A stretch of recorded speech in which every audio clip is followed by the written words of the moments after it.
2021 жылы еңбек ресурстарын дамыту орталығының базасында халыққа ақпараттық, консультациялық және техникалық қолдау көрсету мақсатында байланыс орталығы құрылды.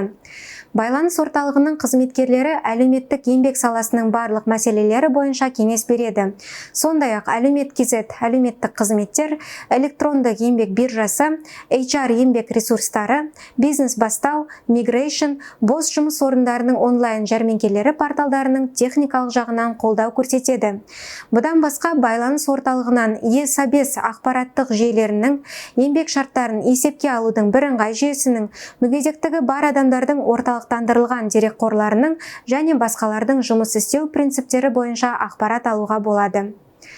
Байланыс орталығына 1414 нөмірі арқылы хабарласа аласыз.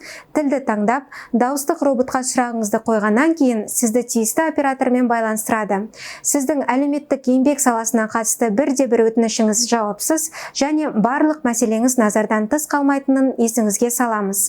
Бізге қоңырау шалыңыз, сізге көмектесуге әрқашан дайынбыз.